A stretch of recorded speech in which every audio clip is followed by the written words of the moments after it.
It is time to move to our first keynote speaker, our grand keynote speaker of the day. So I get the true pleasure of introducing him, Dr. Sanjiv Chopra. Sanjiv Chopra, MD, is a professor of medicine and former faculty dean for continuing medical education at Harvard Medical School. He serves as a Marshall Wolf Master Clinician Educator at Brigham and Women's Hospital and co-director of the CME Division in the Department of Medicine at Beth Israel Deaconess Medical Center. Dr. Chopra is also editor-in-chief of the hepatology section of UpToDate, an online resource used by more than 1.5 million physicians in 195 countries for clinical decision-making at point of care. Dr. Chopra has earned a number of awards, and he's sought after as an inspirational speaker, addressing diverse audiences on topics in medicine, as well as leadership, how to find your purpose, an invitation to good health and lasting happiness, etc.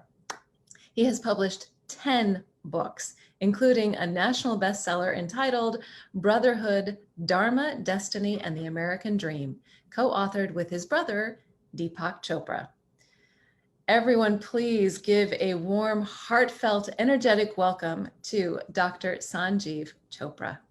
Seema, I'll let you take it away. Thank you so very much. I'm delighted to be with you. Can you hear me? Hi. Yes, Dr. Chopra, we can hear you. Okay. Can you turn your video on? Sure. It says the host has stopped it. No, so I just made you a co-host. Can you see it now? Now, when I click on start video, okay. Yes, we can see you. We can see you. Welcome, Dr. Chopra. It's so wonderful to have you again at our event. I just feel so blessed to have you so now it's going to be, we've set a trend, Dr. Chopra, you have to be at all of my events now. Happy to do so. That's so formal. Congratulations on this amazing success. Thank you. Thank you so much. We're going to try a little bit something different. This is going to be a fireside chat. So Laurel, see if we can bring up that fireplace to really make it. Dr. Chopra has snow in the background. He's coming to us from Massachusetts, and we can see if we can have that the fireplace too, to just add to the mood. So. Yeah. Dr. Chopra, you really have been nicknamed as Dr. Happy. And so can you tell us how you got that nickname? Yeah, it's very interesting. A radio station from New Zealand reached out to me about 18 months ago, and maybe they'd read one of my books, The 2 Most Important Days, How to Find Your Purpose and Live a Happy and Healthier Life, that I co-authored with a friend and colleague at Harvard Medical School, Gina Wild. And they asked me to talk about happiness, and there were 2 people hosting that radio station.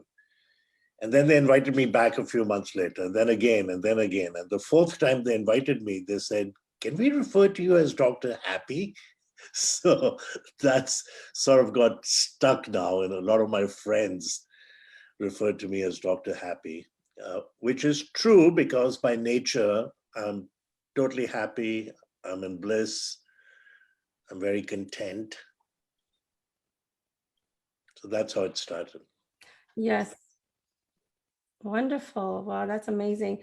You know, and then the first time we met a couple of years ago at an event, Crack the Wellness Code in California. And we were introducing ourselves, and I shared about my recovery journey, and you came to me and you said, I'm so proud of your accomplishment and that you did that, and gave me a big hug. And you just made me so happy that day to come, that kind of feedback coming back from someone like you. So that is your natural tendency. I think it just comes right across, making everyone happy.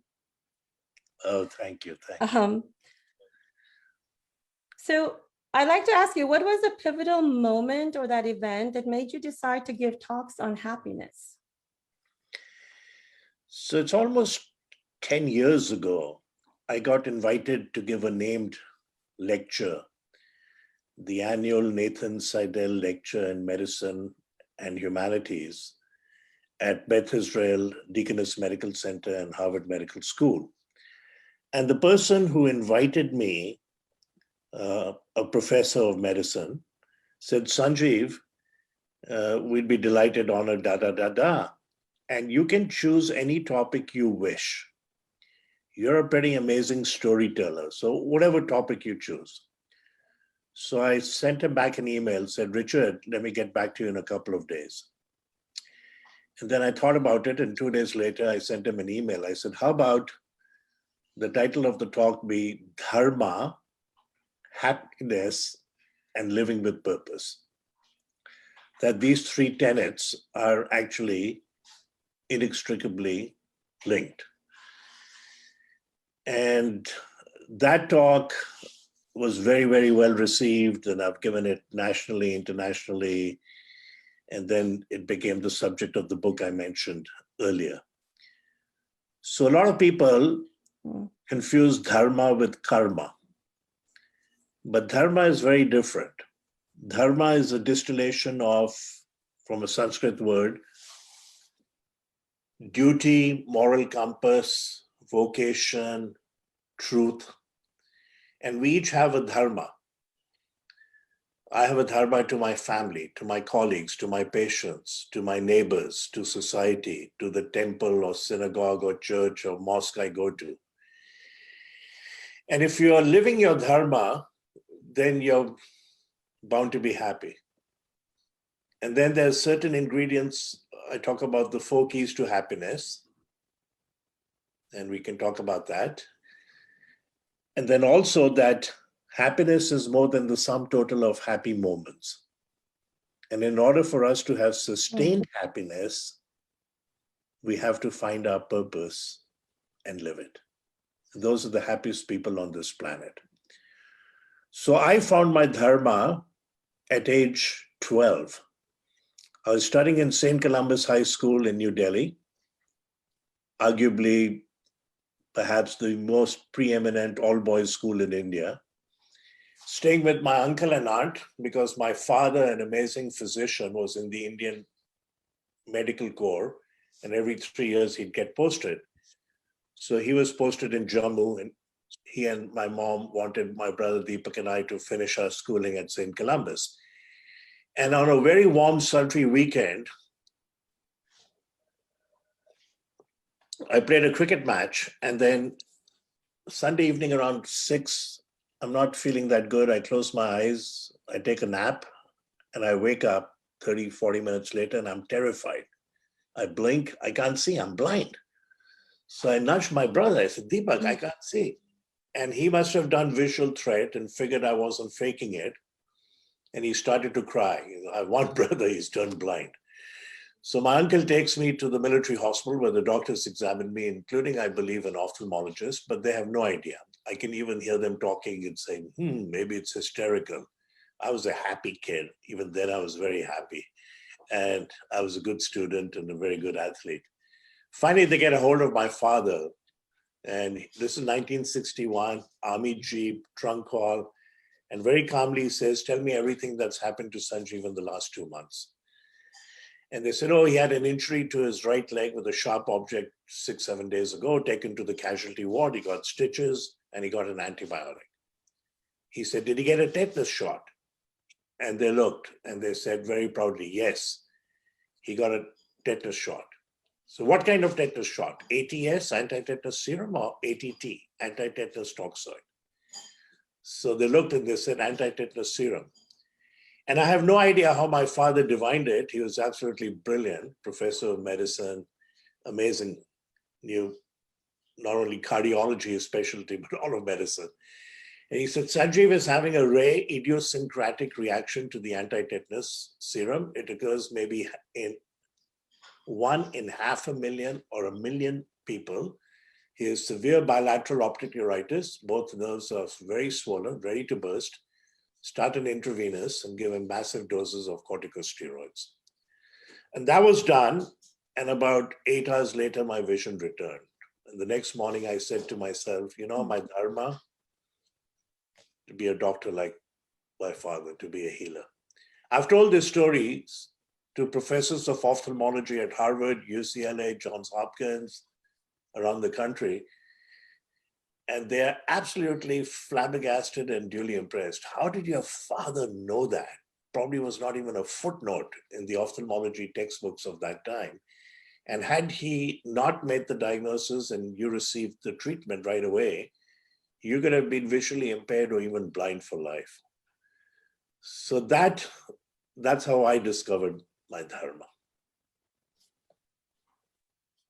Wow, that's an amazing story. And that just shows that your father had that, that natural ability of thinking outside of the box and not just remembering what has already been taught, which is the key thing, I think. That's the creativity we all have, but we don't really realize. Yeah. So that was a natural way for you to find your dharma. And I think most people, even today, even if they're adults, they haven't really found their true purpose of life. How can they find their dharma, regardless of what age they're at?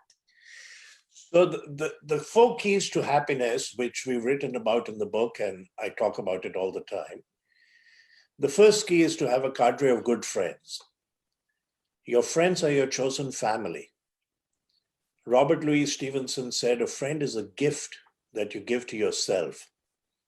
Khalil Gibran said, friendship is a sweet responsibility, never an opportunity. Best-selling author James Rohn once said, you're the average of the 5 people you spend the most time with. So choose your friends carefully, similar core values, and celebrate everything small and big. There's an amazing study that started almost 80 years ago. What study goes on for that many decades? It's called the Harvard Grant Study, the study on adult development. Longest study on happiness. And I know the current principal investigator, Robert Waldinger, who's given a wonderful TED talk about this. And what they did was they took about 750 21-year-olds, almost 80 years ago, and 250 went to Harvard. The rest were from very poor, dysfunctional parts of Boston. Followed them, detailed questionnaires, then physical examinations, blood test, C-reactive protein, blood pressure, cholesterol, functional MRI, home visits, interviewing their spouses, and now a cohort of their children, 2,000, are being followed. Pretty amazing study.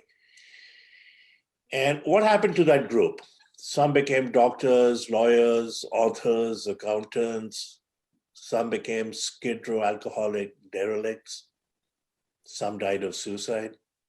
One became our president. John F. Kennedy was in that cohort.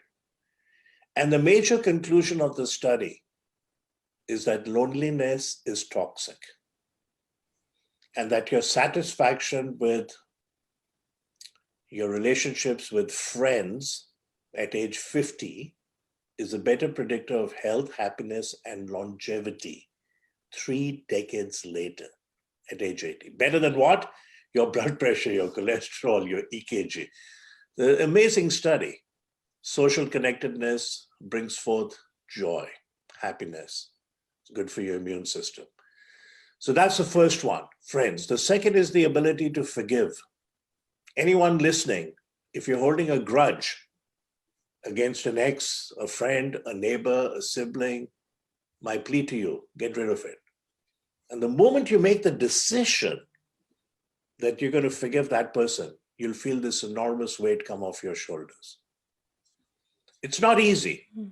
Gandhiji once said, the weak can never forgive. It is an attribute of the strong. To me, the most amazing story, or one of the most amazing stories about forgiveness, is Nelson Mandela. 27 years he's in prison. And when he's released, he's asked, Mr. Mandela, do you harbor resentment against your white captors? He said, I have no bitterness, I have no resentment. Resentment is like drinking poison and then hoping it will kill your enemies. They'll just kill you. So friends, forgiveness. The third is a wonderful quote by Albert Schweitzer, who was a physician, theologian, humanitarian, Nobel laureate. Talk about humility. 1952, he gets the Nobel Peace Prize. And at the ceremony, he says, now I have to go earn it. Now I have to go earn it. But he once said, I don't know what your destiny will be, but one thing I'm certain of, the ones amongst you who will be truly happy are those who have sought and found how to serve. So I've distilled it into 3 F's: friends, forgiveness, for others. But there's a 4th one, and it begins with G. And it's not God, it's gratitude.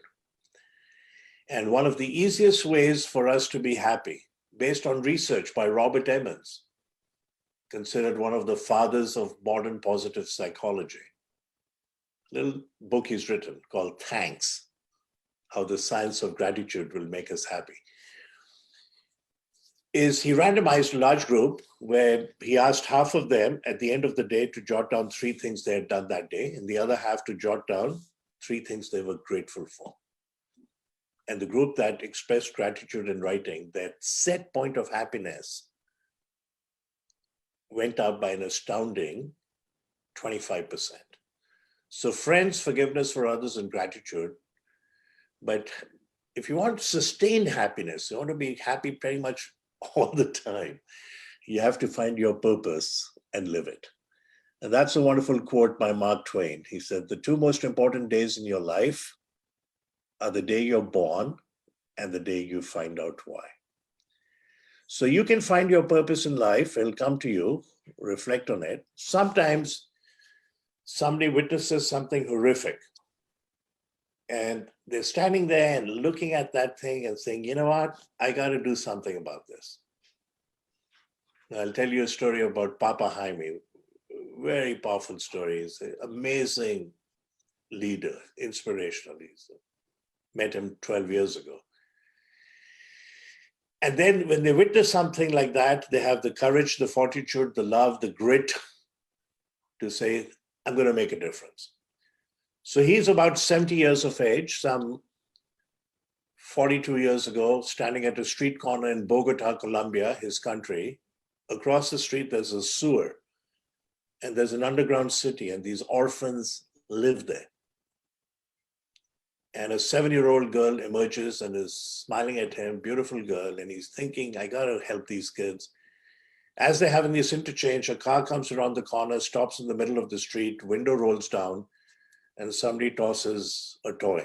The car recedes. This girl has never possessed a toy. She comes running up to the middle of the street, picks up the toy. She's looking at Jaime Aramillo, beaming with joy. And unfortunately, as they're having this interchange, speeding truck comes around the corner and smashes her into oblivion. And he says to himself, this is my calling in life. I'm going to rescue these kids. He's adopted, housed, schooled, and fed 52,000 orphans. Colombia. So he's a national hero, Papa Jaime. And his kids have grown up to become nurses, accountants, computer scientists, physicians, surgeons, professional athletes, junior champion of tennis in Colombia. Showed me a photograph flanked by Pete Sampras and Agassi, one of his orphans. And many of them are now giving back to the foundation. But he found his purpose in life 40-some years ago, witnessing the tragic death of that beautiful girl. The other way, which I teach in a workshop with a brilliant friend of mine, Adrian Wilkins, very spiritual, is that take 33 by 5 cards. And now for the next 30 days, at the end of the day, jot down 2, 3, 4 things you did that day. And then give it next to it a rating, where 1, you were miserable, 10 if you're lucky, you were in bliss. There'll be lots of 3, 4s, 5, 6, 7, 8s. Line them up at the end of 30 days and strike off everything 1, 2, 3, 4, 5. Leave 6, 7, 8, 9, 10. Oh, that gave you a lot of happiness. That gave you a lot of joy. Mm. Your purpose is lurking in there. That's where your purpose is. Your purpose is lurking in the things that you find happiness and joy. Joy, right? And that could be, it could be, I was happiest when I was teaching. I was happiest when I was mentoring. I was happiest when I was helping somebody. I was happiest when I started that orphanage 8 years ago. You know, and you reflect on that and you say, that's it. I'm going to have unbridled compassion for those less fortunate and in dire need. I'm going to start a foundation. I'm happiest when I'm helping other authors. I'm happiest when I'm, whatever it is, traveling. And there's a way of then linking your talents and skills in your vocation and your dharma to that purpose. But Dr. Chopra, many people have this misconception that if they need to earn a good living to provide for their family, they need to focus on what they have gone to school for, what they have studied, what they've got their degree on. And that if you choose something that you're passionate about, that you're happy about, then you may not be able to earn enough to provide for your family the best way you want to. Yeah, I think there can be that conflict. And I think, you know, success is a journey, not a destination. We think if we get the next promotion, move into a bigger house, better car, we'll be happy. That's not true. After a few months, you get used to it. This phenomenon is called hedonic adaptation. Albert Schweitzer, Nobel laureate, said, success is not the key to happiness. Happiness is the key to success. So my plea to everyone listening is be happy, simple. Friends, forgiveness for others, gratitude, find your purpose. If it will come to you. If you're happy, you'll flourish. The ancient Greeks did not use the word happiness. They used a term called eudaimonia, which literally translated human flourishing. And prior to Socrates, it was believed that happiness was bestowed upon a select few. Who were these people? Nobility, royalty, poets, philosophers. And that the ordinary man was not entitled to happiness. And he was the one who argued it. He said, no, no, no. Everyone is entitled to happiness. It can be begotten by human endeavor. And that happiness and virtue are inextricably linked. So work on your happiness. And many times, you know, when you first graduate from college or whatever, and you get a job, your work is a job. After a while, it may become a career. But if you're really lucky, it's a calling, right? It's a calling. Your favorite day of the week is Monday morning when you go to work.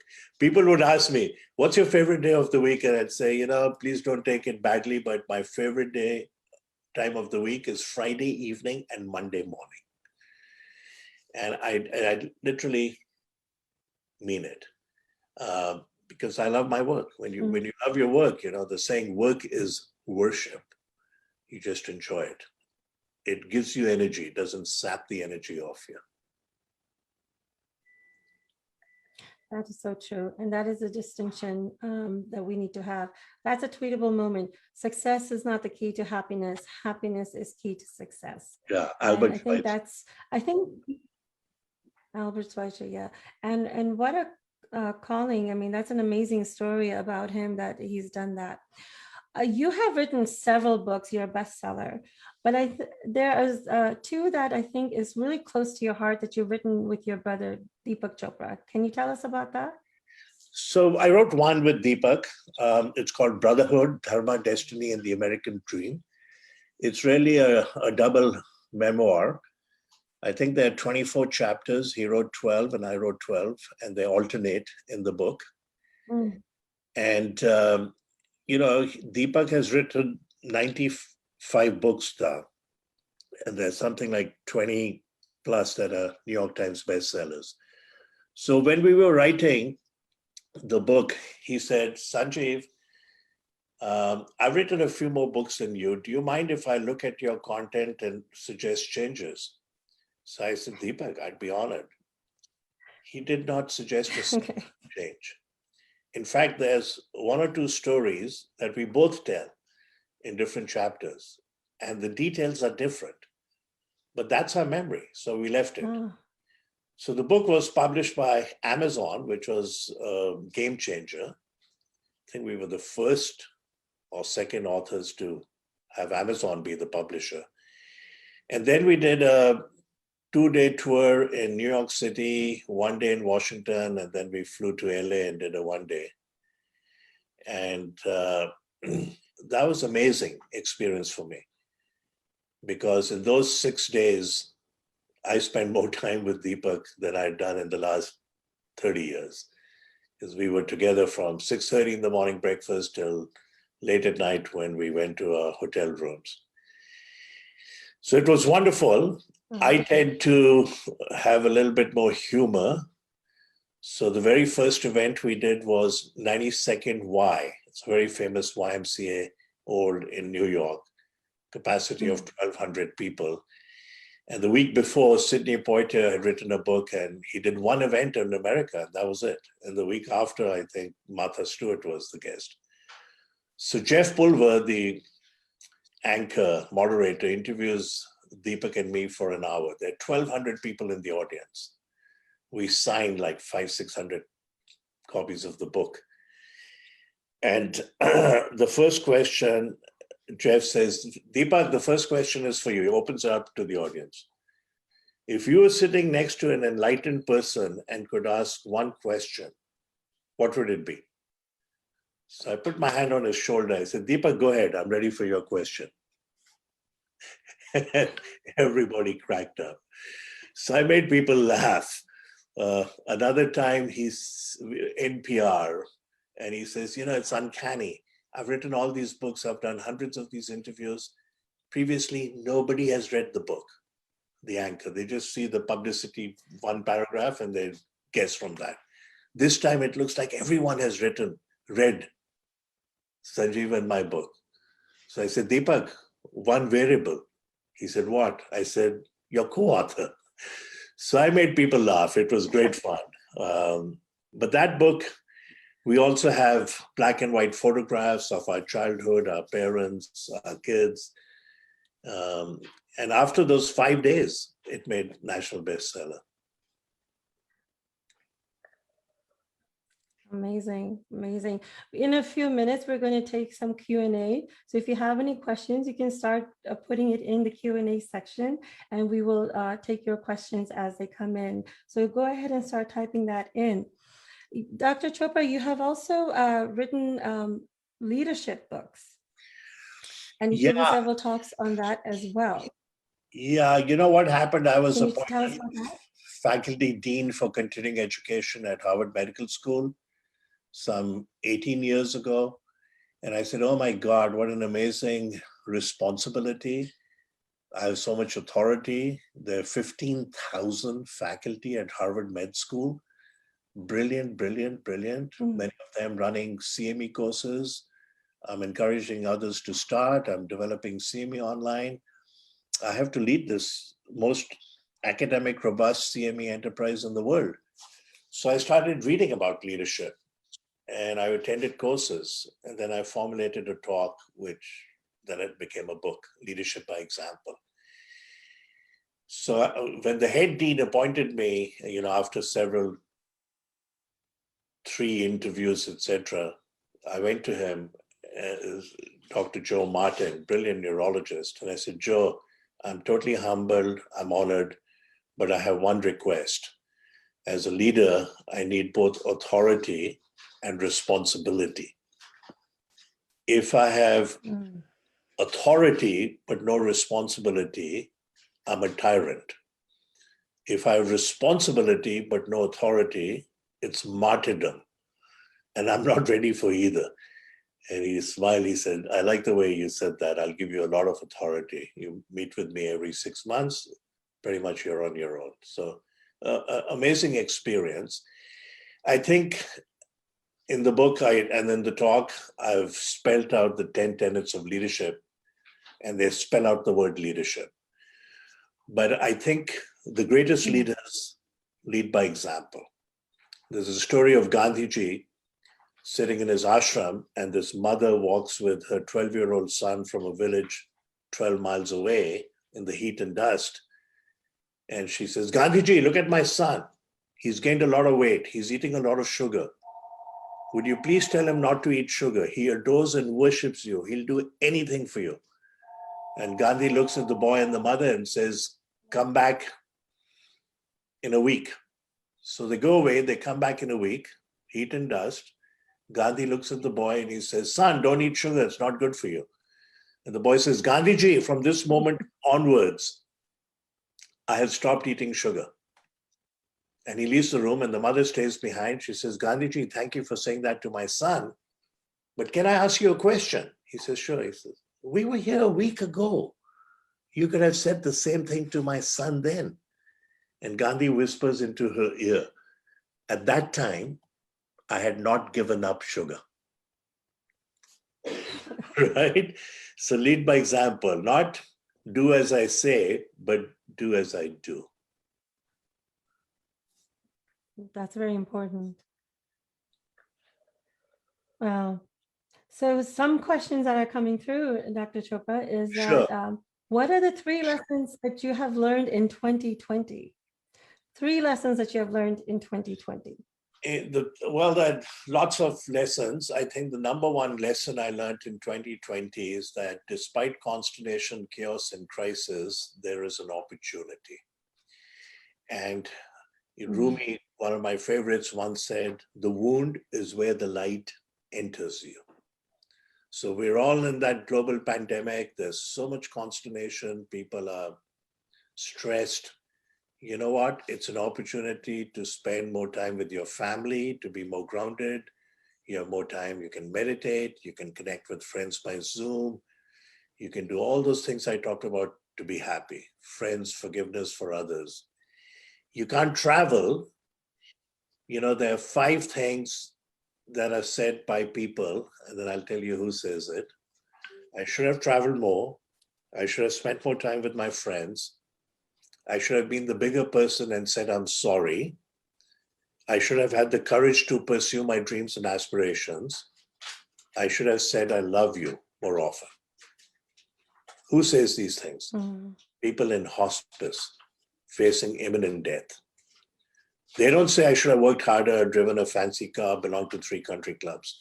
So the point of this is we need to be doing it. So I took advantage of that time and connected with friends, connected with family.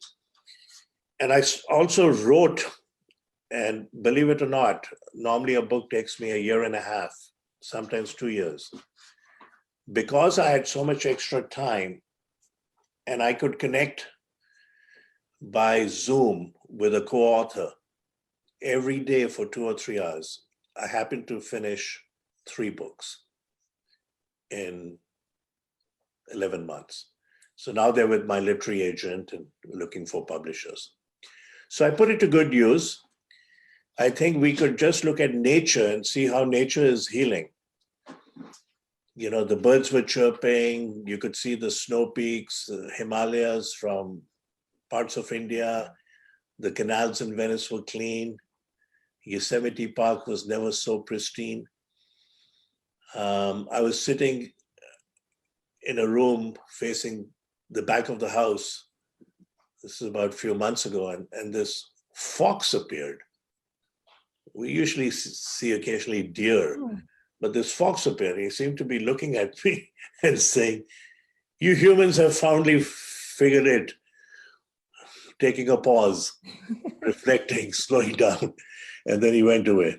And then the next day he appeared again, and he sort of glanced at me and then disappeared in the back.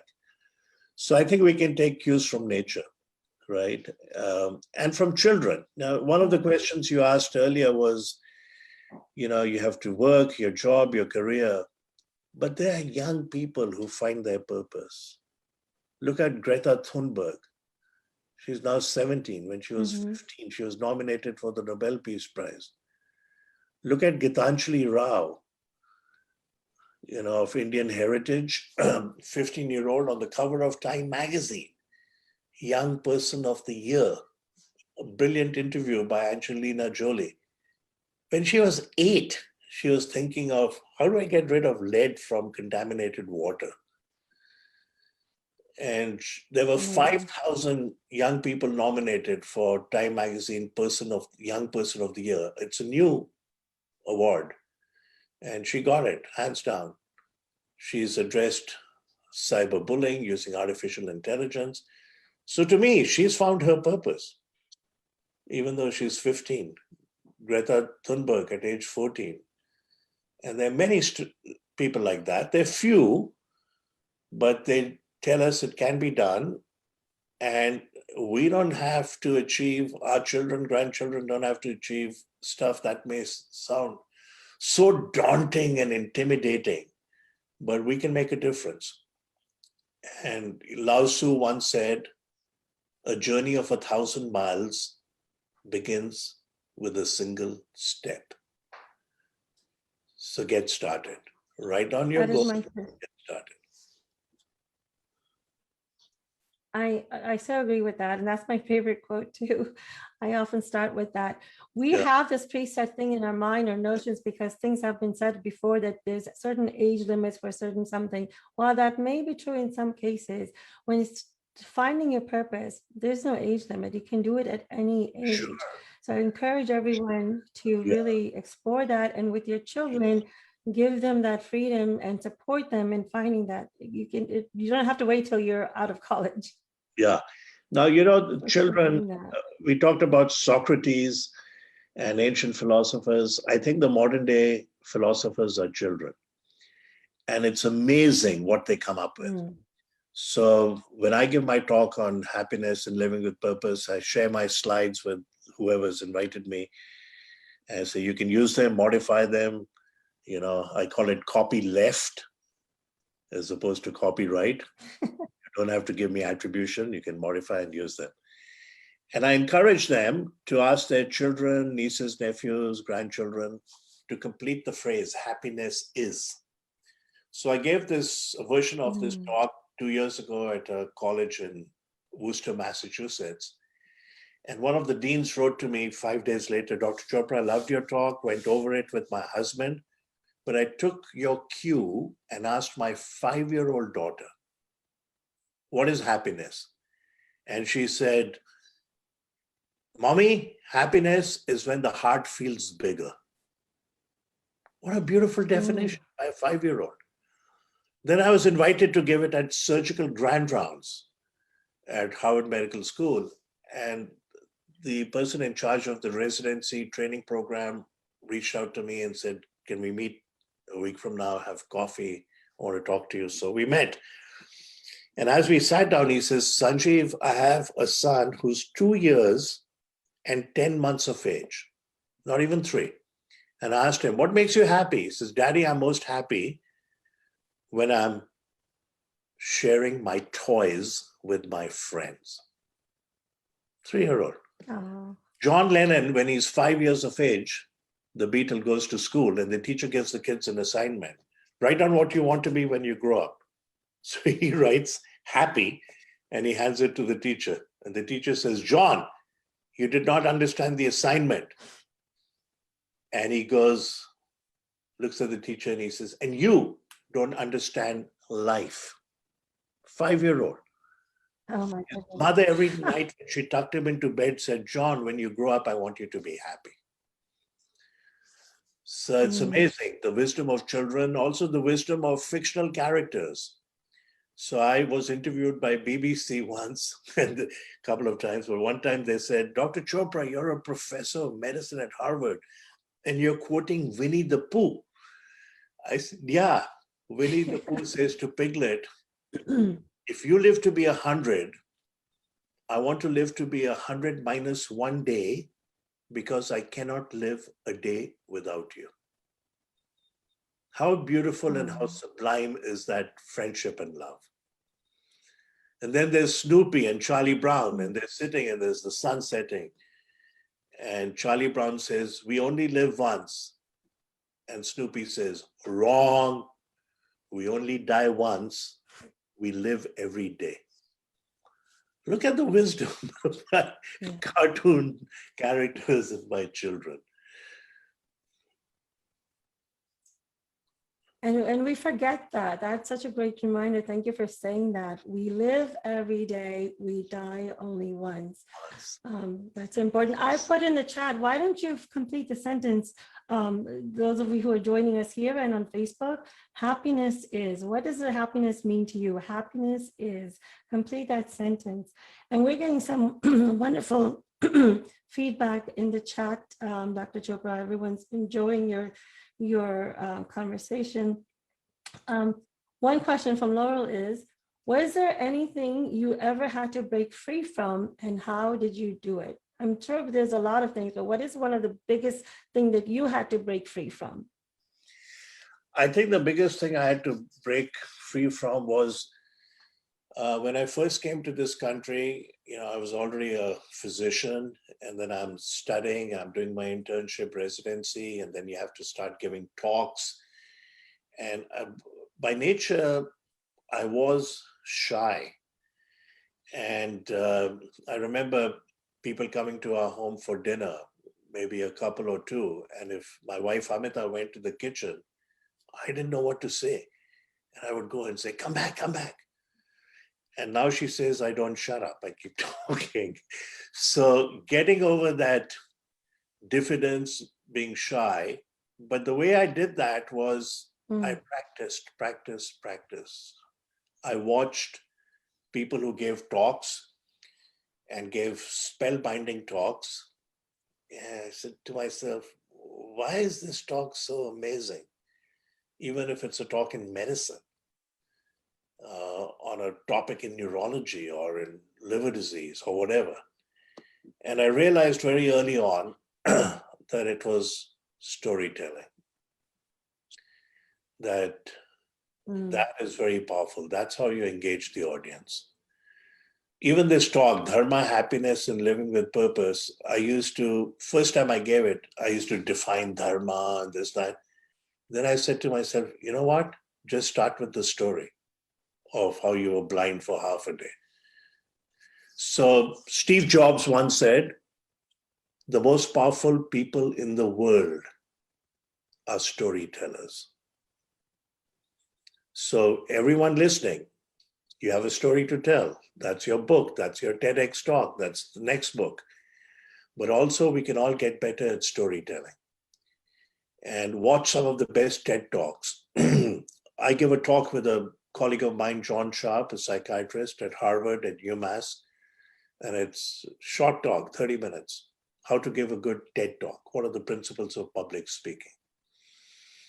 And one of them is to use wisely what I call the pregnant pause. So if I say to you, adversity is a terrible thing to waste.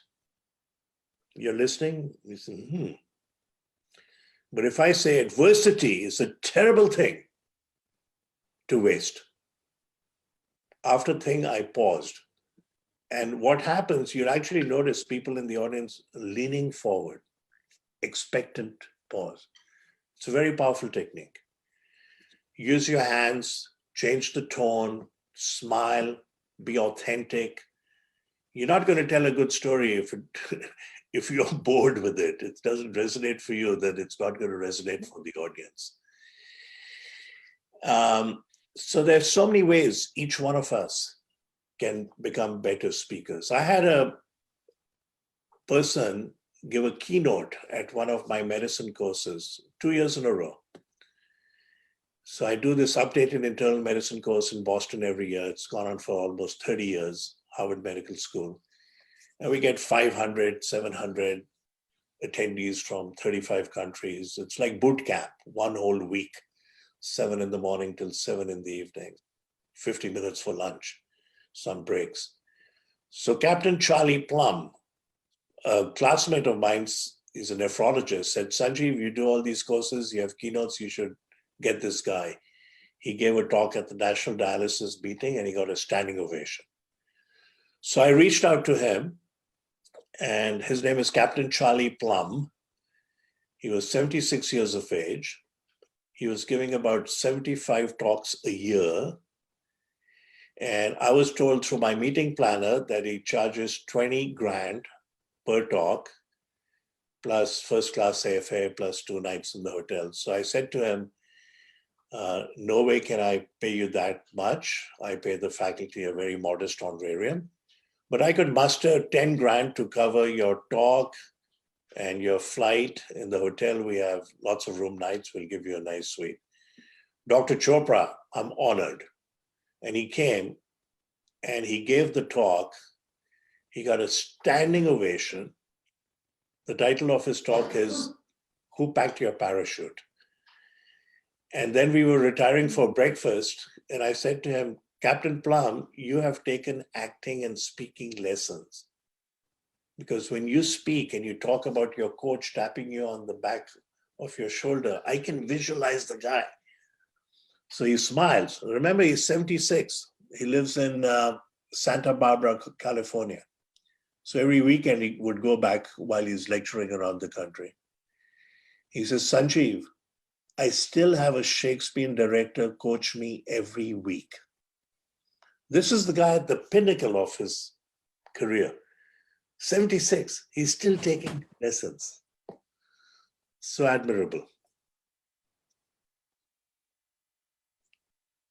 Amazing. We're getting a lot of, I'm just checking the Facebook feed, and my books just fell in the back. But people are saying, Elle is saying, happiness is feeling love and fulfillment. Joseph is saying, happiness is fatherhood. Debbie says, happiness is sharing love. And then from Facebook, we're saying, Josephine is saying, happiness is loving my life and being thankful for those I share it with, even when they drive me crazy. Yeah, see what that is true happiness. What's being expressed there is gratitude. Now, Viktor Frankl, yes. Holocaust survivor, he wrote Man's Search for Meaning, an amazing book in 9 days. If you haven't read it, anyone listening, read this book, Man's Search for Meaning. And he once said, happiness cannot be pursued. It must ensue as the unintended side effect of dedication to a cause greater than oneself. Dedicate yourself to a cause greater than yourself and you'll be happy. Amazing, amazing. There's another, Mupendra is saying, he's one of the co-authors too. Someone said happiness is realizing that I can love everyone, even when they don't love me. Their acceptance and approval is not required. Also, finally embracing the practices of surrender, self-forgiveness, and joyful creating. Wow, that's very powerful. Yeah, but you know, so true, very true. But for one to spread happiness and love, peace, I saw some comments about peace, contentment, you have to first be grounded in that. Then you can share it, right? If you're not happy yourself, if you don't love yourself, if you don't forgive yourself, how can you radiate that happiness? So it has to start with oneself. Now, there's an affirmation that I'm going to share with everyone. A lot of people believe in affirmations and they wake up in the morning and they say, okay, this is what I do. I go into the bathroom, I brush my teeth, I look in the mirror and I go, yes, today will be a great day. I'll achieve this, this, this. That has value. But what has supreme value is if you say the affirmation at night as your head hits the pillow, because the brain figures it out during sleep. So here's the affirmation. I'll say it twice. I expand in abundance, success, happiness, and love every day, and inspire others to do the same. All right, I'll say it again. I expand in abundance, success, happiness, and love every day, and inspire others to do the same. Say that 2-3 times as your head hits the pillow and you fall asleep. It's amazing how much better our lives will be in the next month. Nature figures it out, how to really do that. And inspire others to do the same is not out of arrogance. It's like, it's my dharma, it's my duty. Voltaire, the French philosopher, once said, every man is guilty of all the good he did not do.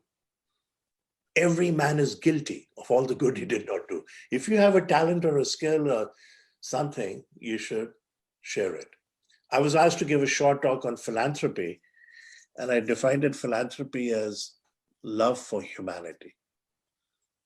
And I said, most of the time when people think of philanthropy, or many times they think of money, but it's actually 3 T's. If you can share any of the 3 T's, and the 3 T's are treasure, money, time, talent. You share any of those 3 things, you're a philanthropic individual. So many have been already philanthropic, but never really thought of it from that point of view. Wow, that is wonderful. Thank you so much, Dr. Chopra, for joining us today. Oh, and, my pleasure. Giving your best to everyone, and everyone be happy and radiate happiness. And congratulations again, Seema. And it all starts with. Thank you so much, Dr. Chopra. Thank you so much.